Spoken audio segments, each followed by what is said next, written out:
नमस्ते दोस्तों, कैसे हैं आप लोग। तो दोस्तों, आज हम पढ़ने वाले हैं वेताल की कॉमिक्स वेताल का कारावास। वेताल का कारावास। वेताल की संधि करवाने के बाद ही बाम्बेसी और लोंगो कबीलों में फिर से लड़ाई शुरू हो गई। महाबली वेताल, यह लड़ाई आप ही रुकवा सकते हैं और किसी के बुते यह नहीं होगा। मैं तो कोशिश करके हार गया, अब लड़ने कटने दो उन्हें। इस लड़ाई की आग सारे जंगल में फैल गई। अब कोई आशा है तो केवल आपसे। ओबीसी कबीला तो लोगों की ओर से आ भी गया। मैं न उलझूंगा। चिंतित सरदार वेताल से अनुरोध करने आए हैं। परंतु वेताल ने जो शांति व्यवस्था की थी उसका क्या होगा। जंगल का कामकाज उसी से चलता आया है, वह समाप्त हो गया।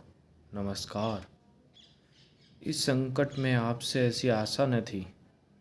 डायना, मुझसे इस विषय की चर्चा मत करो। महाबली वेताल, अब समय आ गया है कि वह जंजीर की बात आपको बता दूं। मुझे जंगल की किसी बात से दिलचस्पी नहीं। मैं जंगल से जा रहा हूँ। परंतु इसकी बात सुनने में कोई हर्ज नहीं है। बात प्रारंभ होती है एक विशाल जलपोत से जो टेकाली जा रहा था। मुझे कुछ मालूम नहीं है। उसी जहाज में एक सुंदरी इसी वन में आने अपने मित्र से मिलने आ रही थी। वोरू बोला। पहाड़ी क्षेत्र का एक शक्तिशाली, घमंडी और क्रूर शासक भी जहाज से जा रहा था। उसने उस स्त्री को देखा। वह शासक उस स्त्री पर मुग्ध हो गया, परंतु स्त्री ने उसकी ओर देखा तक नहीं। क्या मैं बैठकर आपसे बात कर सकता हूँ। बहुत शान पदार्थ थे महाराज, उसे आपकी परवाह नहीं ही नहीं है। शर्त लगा लो, वह मेरे साथ नाचने को राजी हो जाएगी। लगी शर्त। राजा की दाल नहीं गल रही थी, मित्र उकसा रहे थे। मेरे साथ नृत्य करके मुझे कृतार्थ कीजिए। बिल्कुल नहीं, मुझे परेशान मत कीजिए, मुझे आपसे कोई लगाव नहीं। मैं तुम्हें परेशान करता हूँ। तुम्हें नाचना होगा मेरे साथ। क्या समझा है तुमने। राजा अपने क्षेत्र में बहुत शक्तिशाली था, लोग उसके इशारों पर नाचते थे। फिर क्या हुआ। वोरू, मैं चला। उस किस्से से मेरा कुछ लेना देना नहीं। लेना देना कैसे नहीं। उसी महिला के बाद मैं तुम्हें जन्म दिया, उस समय वह तुम्हारे होने वाले पिता से मिलने आ रही थी। क्या। आगे बढ़ो। छोड़ मुझे कुत्ते, बदमाश। देखता हूँ, वोरू कहता गया। जहाज पर राजा उस स्त्री यानी तुम्हारी भावी माता के साथ जबरदस्ती करने पर उतारू हो गया। तुमने फिर शरारत की तो मैं कप्तान को बुला लूँगी। मुझे कुत्ता कहने पर फल तुम्हें भोगना पड़ेगा। चाहने भी दीजिए महाराज, गुस्सा थूक दीजिए। परंतु राजा तो क्रोध से पागल हो रहा था, उसने बदला लेने की ठानी। उस औरत का पीछा करो, कोई चूक न होने पाए। जो आज्ञा महाराज। श्रीमती जी, आपकी यात्रा की तैयारी हो गई। जंगल का मार्ग तो आपको मालूम है ना। अच्छी तरह, धन्यवाद। रास्ता मुझे न मालूम हो, मैं अपने प्रेमी के पास जा रही हूँ। राजा के आदमी जंगल में उसके पीछे लगे रहे। आज वह कहाँ यहाँ आ जाएगी। कौन था उसकी प्रतीक्षा करने वाला वह प्रेमी। आपके पिता, वेताल के पिता वेताल। वोरू ने कहा। अब सुन रहा हूँ तो कहानी पूरी ही सुन लूँ। कहे जाओ वोरू। लेडी गॉड, जिन्होंने आपको जन्म दिया, आपके पिता से विवाह करने आ रही थी। राजा के आदमियों ने अचानक उसके दल पर हमला कर दिया। उधर आपके पिता धूमधाम से विवाह की तैयारियां कर रहे थे। वोरू ने कहा। मृत्युंजय वेताल, जंगल के सब सरदार इस विवाह समारोह में आ रहे हैं। वधू के स्वागत का समय हो गया, हम भी आपके साथ चलें।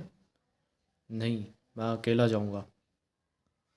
हमारे लौटने तक मसाले जला देना, भोज की तैयारी कर देना। वह इसी चढ़ने पर आकर मुझसे मिलेगी। शीघ्र आओ मोट, एक एक पल निकालना भारी हो गया। वे नियत स्थान पर प्रतीक्षा कर रहे थे। राजा के आदमी पथ प्रदर्शकों को मरा समझकर लेडी मॉड को उठा ले गए।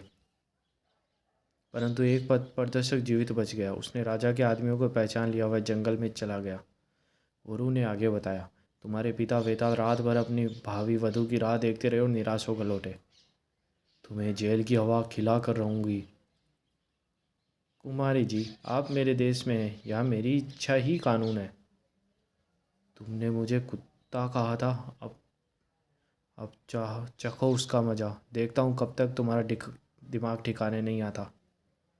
और जब हम रास्ते में थे, राजा के आदमियों ने हमला किया था, तो आपकी भावी वधू को ले गए। आपके पिता को पहाड़ी प्रदेश के राजा की बदमाशी मालूम हो गई, वोरू ने बताया।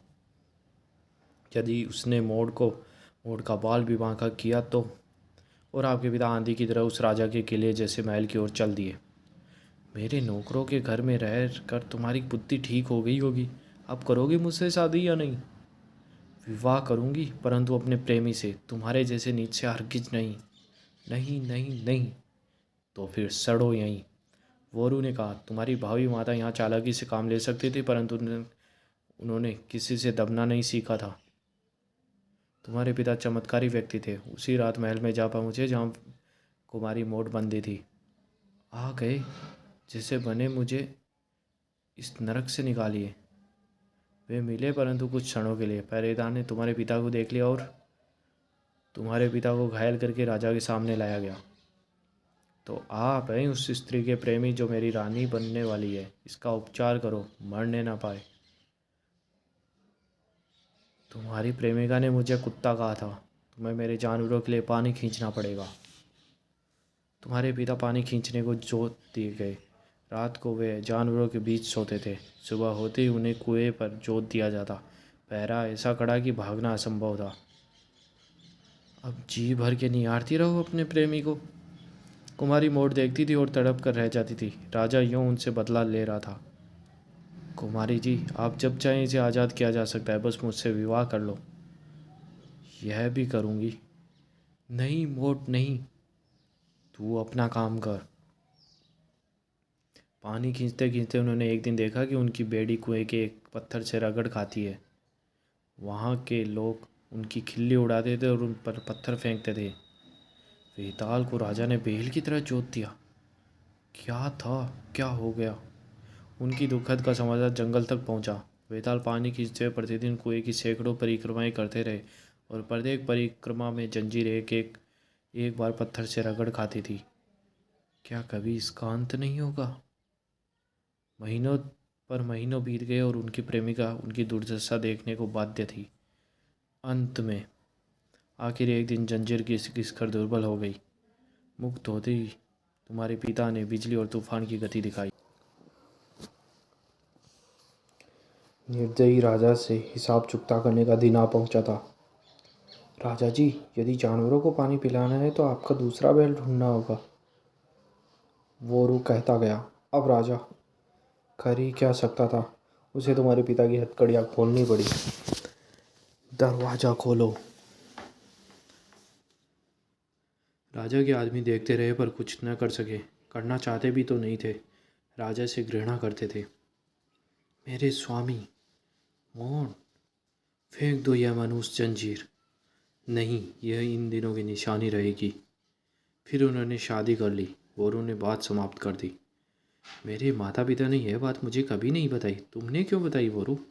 कुछ प्रयोजन है तुम्हारा? अवश्य है मृत्युंजय वेताल।